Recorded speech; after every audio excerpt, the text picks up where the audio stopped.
नदी के करीब एक झोंपड़ी में बूढ़ी चिड़िया माँ रहा करती थी। वह नदी से पानी भर के घर घर पहुँचाती और मिलने वाले पैसों से अपना पेट भरती। बूढ़ी चिड़िया माँ पानी भरती है और तोते के घर देने के लिए चली जाती है।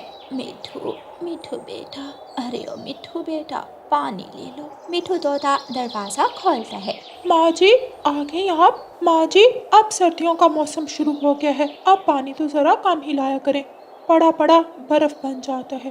ठीक है बेटा, आइंदा थोड़ा कम पानी लाया करूंगी। अब जल्दी से पैसे ले आओ, मुझे अगले घर भी जाना है। जी माँ जी, मैं अभी लाया।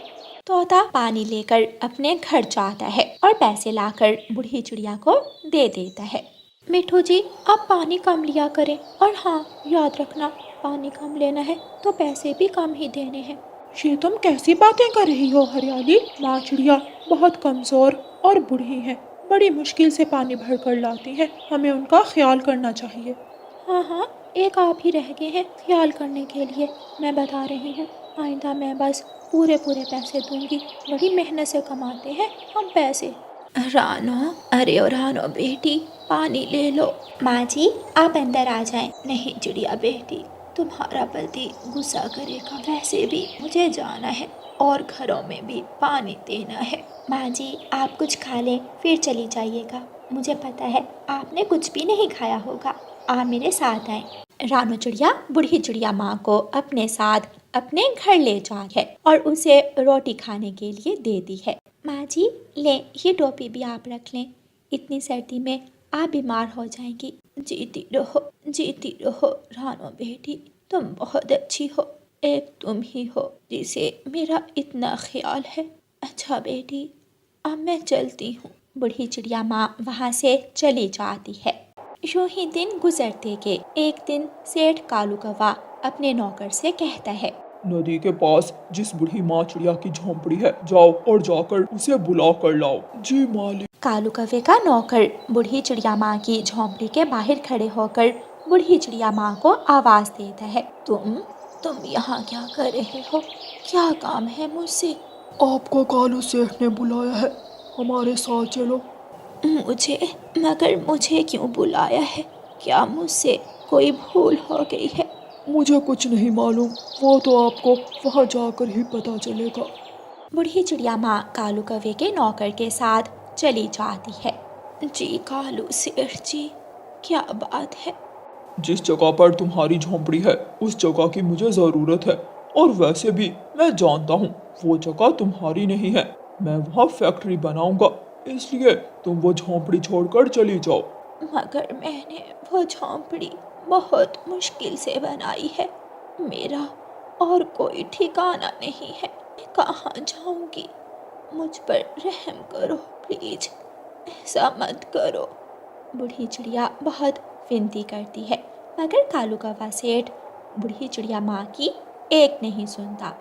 बूढ़ी चिड़िया उदास मन के साथ वापस चली जाती है। 2 दिन बाद कालू सेठ के नौकर वहाँ जाते हैं और बूढ़ी चिड़िया माँ की झोंपड़ी को तोड़ने लगते हैं। ये क्या कर रहे हो तुम? कुछ तो खौफ करो। मैं बूढ़ी जान इस सर्दी की रात में कहाँ जाऊंगी? क्या करूंगी? ऐसा मत करो। लेकिन वो सब मिलकर झोंपड़ी तोड़ देते हैं। ये अपना चूल्हा और ये हंडिया उठाकर चली जाओ यहाँ से, वरना ये ना हो तुम्हारे साथ कुछ बहुत बुरा हो जाए। बूढ़ी चिड़िया रोने लगती है। यूं ही रात हो जाती है और आसमान से बर्फ गिरने लगती है। बूढ़ी चिड़िया माँ ठंड की वजह से कांप रही थी। बूढ़ी चिड़िया माँ बेहोश हो जाती है। अगले दिन रानो चिड़िया वहाँ से गुजरती है तो बूढ़ी चिड़िया माँ को देखकर परेशान हो जाती है। माँ जी उठे उठे माँ जी। शोर सुनकर कुछ और पक्षी भी वहाँ आ जाते हैं। चिड़िया बूढ़ी चिड़िया माँ को अपने घर ले जाती है। बुलबुल डॉक्टर माँ चिड़िया को दवा देती है। ना जाने इस बेचारी बूढ़ी चिड़िया माँ के साथ क्या हुआ है। ये तो इनके होश में आने के बाद ही पता चलेगा। कुछ देर बाद बूढ़ी चिड़िया माँ को होश आ जाता है। वो पक्षियों को सारी बात बताती है।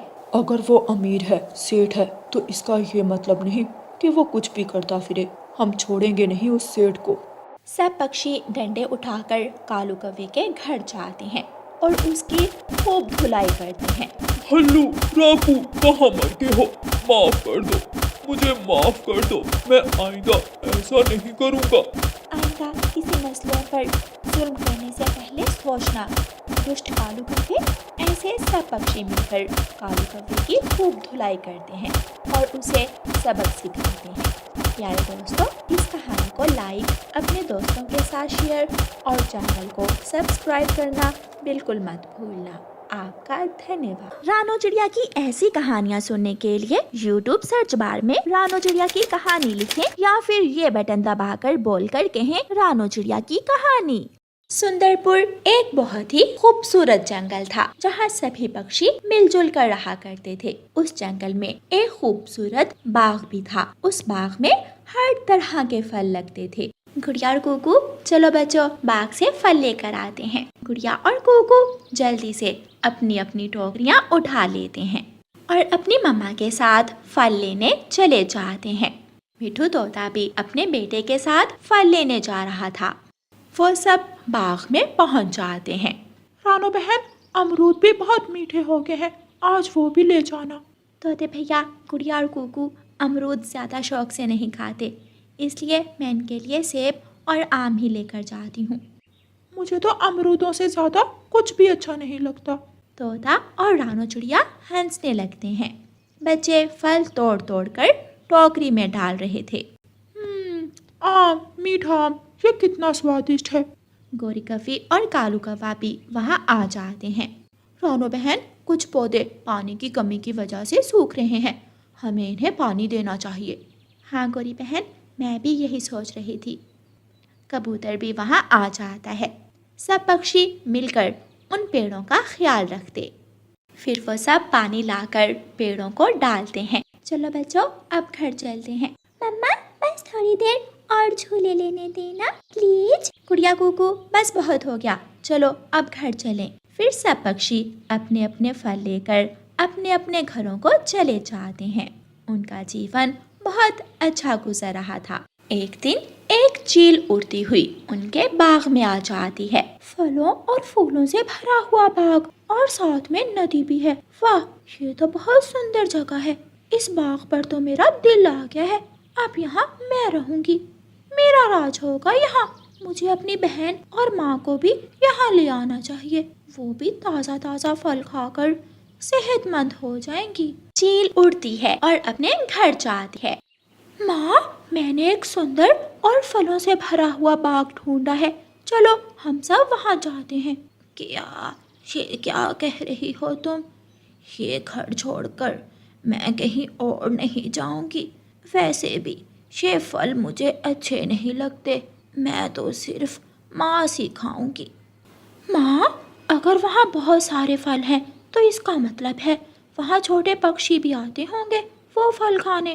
तो बस वो फल खाने आएंगे और हम उन्हें खा जाएंगे। हाँ माँ, फल भी और मांस भी, घर का क्या है, घर तो हम वहाँ भी बना ही लेंगे। कह तो तुम ठीक रही हो, तो फिर देर किस बात की, चलो सब अपना अपना घोंसला उठाओ, हम आज ही वहाँ जाएंगे। वो चीलें अपना अपना घोंसला उठाती हैं और उस फलों वाले बाग में पहुँच जाती हैं। छोटी, ये बाग तो सच में बहुत सुंदर है, मांस ढूंढने की भी चिंता नहीं होगी, मांस खुद चलकर हमारे पास आ जाएगा। वो सारी चीलें हंसने लगती हैं। शाम हो जाती है मगर उस बाग में कोई भी पक्षी नहीं जाता, क्योंकि पक्षी तो अपने 2 दिन का भोजन पहले ही ले गए थे। भूख से मेरा बुरा हाल हो गया है, यहाँ तो कोई पक्षी नहीं आया। माँ, आप चिंता ना करें, मैं एक चक्कर जंगल का लगा कर आती हूँ, देखती हूँ यहाँ कोई पक्षी है भी या नहीं। बड़ी, मैं भी तुम्हारे साथ चलती हूँ। दोनों चील बहनें जंगल की तरफ उड़ती हैं। उनकी आवाज से जंगल में खौफ फैल जाता है। चील, चील, ये चील की आवाज है। मिठू जी, वो देखें खिड़की से, एक नहीं 2 चीलें हैं, जल्दी से खिड़कियां बंद कर दो, जल्दी करो। वो अपनी खिड़कियां बंद कर लेते हैं। मम्मा, चील, ये चील की आवाज है, मैं जाकर देखता हूँ। बैठ जाओ चुप करके, बिल्कुल खामोश हो जाओ। मम्मा, मैं नहीं डरता किसी चील वील से, मैं बहुत बहादुर हूँ। कुकू बेटा, बहादुर होना अच्छी बात है, मगर बेवकूफ़ होना उतनी ही बुरी बात है। कुकू अपनी मम्मा का मुंह देखता है और चुपचाप अपने घोंसले में लेट जाता है। मैं बेवकूफ़ हूँ, मगर कैसे? रानू चिड़िया मन ही मन सोचती है। चीलें हमारे जंगल में, और वो भी दो दो, यकीनन कोई बड़ा खतरा है, मुझे कुछ करना होगा। चीलें आकर एक पेड़ पर बैठ जाती हैं। देख रही हो ना ये घोंसले, ये सब हमारा एक एक करके शिकार बनेंगे। बड़ी, चलो उस घोंसले से चिड़िया के बच्चे उठाकर ले जाते हैं, रात का भोजन तो हो ही जाएगा। नहीं, अगर हमने उन्हें ऐसे उठाया तो सारे पक्षी सावधान हो जाएंगे, ये खुद आएंगे हमारे पास। वो चीलें वहाँ से चली जाती हैं। अगली सुबह सभी पक्षी एक जगह इकट्ठे होते हैं। हमें कुछ करना होगा इससे पहले कि किसी पक्षी की जान चली जाए। हम अपने जंगल के मासूम पक्षियों को उन चीलों की नज़र नहीं होने देंगे। मेरे पास एक बहुत बढ़िया प्लान है जिसे चीलें भाग जाएंगी और दोबारा लौट कर कभी नहीं आएंगी। बताओ बताओ गौरी, क्या प्लान है तुम्हारा? गौरी कभी सबको अपना प्लान बताती है। सब पक्षियों को गौरी का प्लान बहुत पसंद आता है। मेरे घर में लकड़ियां हैं, लकड़ियां हम वहां से ले लेंगे। चलो फिर चलते हैं। नहीं, हम रात को जाएंगे जब चीलें सो जाएंगी। वो तो ठीक है, मगर हमें निगरानी करनी होगी, कोई भी पक्षी उस तरफ ना जाए। सबकी जान कीमती है, हम किसी को कुछ नहीं होने देंगे। हाँ रानो बहन, आप ठीक कह रही हैं। फिर वो सारा दिन निगरानी करते हैं और पक्षियों को बाग जाने से मना करते हैं। रात हो जाती है, सब पक्षी लकड़ियों को आग लगाकर चीलों के घोंसले के पास चले जाते हैं और उनकी पूंछों को आग लगा देते हैं। हाय रे, मेरी पूंछ। सब चीलें रोती हुई वहाँ से भाग जाती हैं। वो वापस उसी जगह भाग जाती हैं जहाँ से वो आई थीं। आग, आग, मेरी पूंछ की आग बुझाओ। माँ चील अपनी बेटी चील की खूब धुलाई करती है। कहा था मैंने, मत जाओ मत जाओ, लेकिन मेरी कोई सुनता ही नहीं। माँ चील जूते से चीलों की खूब धुलाई करती है। अब जंगल फिर से आज़ाद था और पहले की तरह पक्षी खुशी खुशी रहने लगते हैं। प्यारे दोस्तों, इस कहानी को लाइक, अपने दोस्तों के साथ शेयर और चैनल को सब्सक्राइब करना बिल्कुल मत भूलना। आपका धन्यवाद।